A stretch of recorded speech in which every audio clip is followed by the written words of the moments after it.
Welcome to Building Solutions with FAC. During FAC's annual conference, we had the pleasure of sitting down with a series of our most valuable corporate partners to understand the role they play alongside our counties. These partners represent subject matter experts in a wide variety of spaces and can provide essential guidance on some of the biggest issues facing our state today. Let's take a closer look at how these corporate partners are building solutions alongside our counties.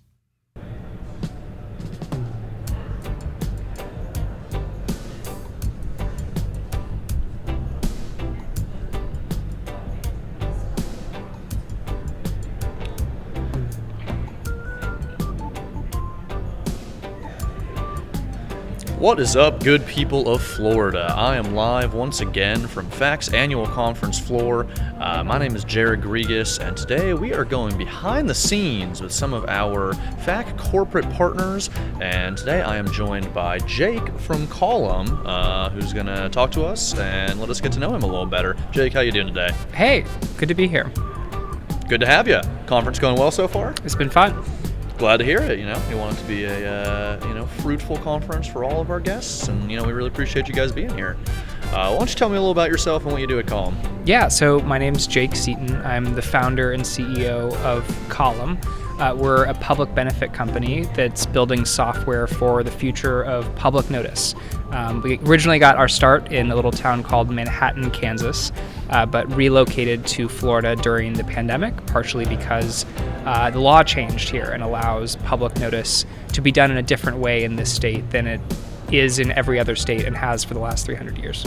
Did you go to Kansas State? No. I was just curious.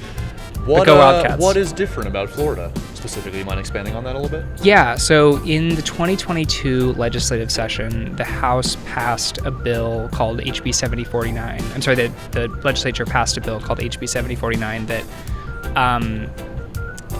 introduced a new option for the publication of notices in the state of Florida.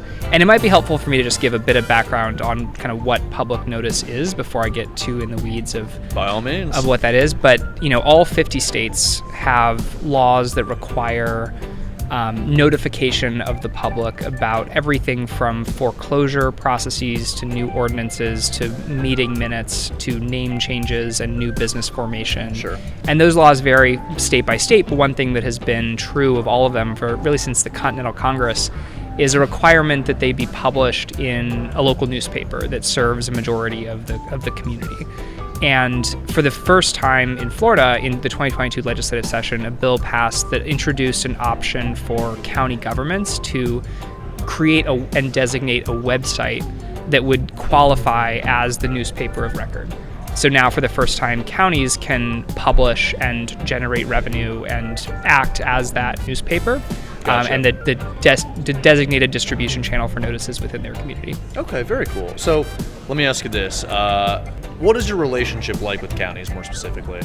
So we are currently working with about 3 counties in Florida to operate the designated website for notices in their community, and then also provide our software platform that helps any charter office or agency or law firm or citizen or department that has to place and publish a public notice on that website do so really efficiently. So we're not just providing the website, but also the software that helps facilitate the process.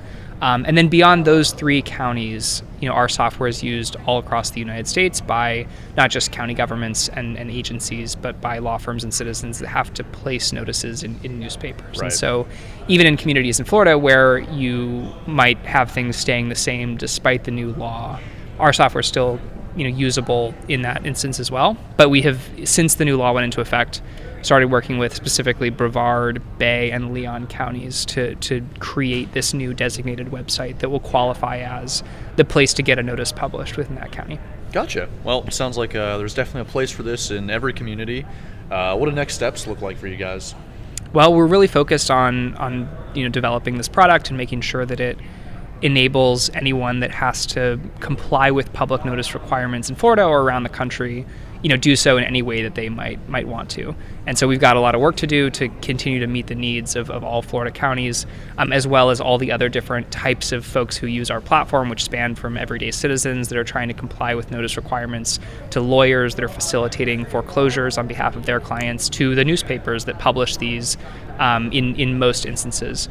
So we've got our work cut out for us, and I think are really focused on onboarding all the folks that want to use this software, because we know it's a really, really big pain point, that just how complicated this process is, and really see an opportunity for our business to grow from more people starting to use software to automate what has historically been a really manual and painful process. I'm going to build off that for a second. What kind of challenges are you seeing in this space? I think as you might expect from a process that is defined by different laws in different states, people do it very differently.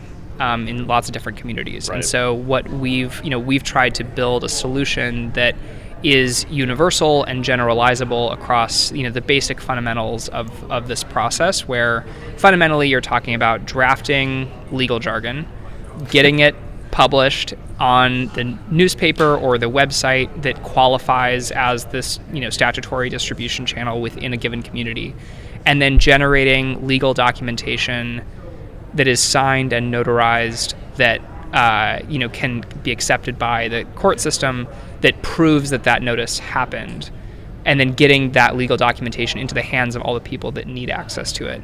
And that's really the fundamental process here that we have tried to build software for. But you can imagine that is done in any myriad of different ways across the US, where when we first got started, it was in Manhattan, Kansas, where my family happens to run the local newspaper. And I remember, sitting next to the person that processed these at the Manhattan Mercury, and they, got basically a fax from the county treasurer that they had to then retype into their ad management system, and then print out the paper, clip the notice out of the newspaper with scissors, staple it to an affidavit of publication that they had to sign and notarize, and then fold up and write the address of the county treasurer's office on, and then lick and stamp and put in the mail, which then got delivered. By the way, the county treasurer's office across the street from the newspaper, but they mailed it anyway. And then when it got streamlined, and then when it got there, they had to take it out of the envelope, stamp it, scan it, put it in an accordion file, and upload the document to the county's e-filing system. So that whole process as a software engineer and as a person that cares about, building tools to help make things easier, made my blood boil. And I think it's been both inspiring, but also, it's intimidating, the complexity and the different ways this is done in lots of different places. So we've just always had to try to make sure that what we're delivering can improve, but also meet the expectations of the way that somebody has done this historically. Sure, yeah. Kudos to you for seeing that need kind of better system, better solution. For all of our county listeners, let me ask you this. What can county commissioners and I guess county staff at large, what can they do to help you help them? Well, I think first of all, just talk to us. We are figuring this out with you. We moved our company down here. We have been figuring it out in real time, how folks want to adjust to and comply with these new laws. And so we'd love to start with just a conversation. I think what we've seen happen is that, the designation of how notices will get distributed within a given county is fundamentally a commission decision. And historically, the commission would designate a newspaper that was going to be the county's paper of record. And now commissions need to either continue to do that and can use our software to get their notices published in that paper on an ongoing basis, or can make a decision to designate their website as the newspaper of record, and can use our software to help manage publication on that website. And so I think we would love to have conversations with folks about which of those options, which of those directions they are planning to go, and then how, given that direction, we can be most helpful. Well, you heard the man. Go talk to Jake and Alex with Column. Jake, bottom line, what is the biggest takeaway that our listeners should take from this conversation today? I think the biggest takeaway is that because of this new law, county governments in Florida now essentially qualify as a newspaper. And this morning, Jeb Bush joked that newspapers are dead, but everyone here seems very much alive. And there is an opportunity in that for them to lean into what their role is in communicating to their communities. And in working with us, we can actually help them generate revenue from this process, where in the same way that the newspaper earns revenue from publishing the notices as advertisements, the counties that we're working with are actually generating revenue from, charging either different offices or law firms or citizens to publish these notices on their website. There's actually a business opportunity for county governments in the way that they want to do public notice within their community as well. So that would be my takeaway for folks listening, is that there's an opportunity here for them to define a new way of relating to their communities while also having a pretty strong business case for the county itself. Well, we really appreciate you guys swinging by today. I'm sure our counties will appreciate it as well, and hopefully you guys got something out of it as well. I learned a ton, so thank you for that. You've got your messaging down pat, it sounds like, and best of luck to you guys going forward. Thanks. Really appreciate you guys. Cool. Thanks for having us.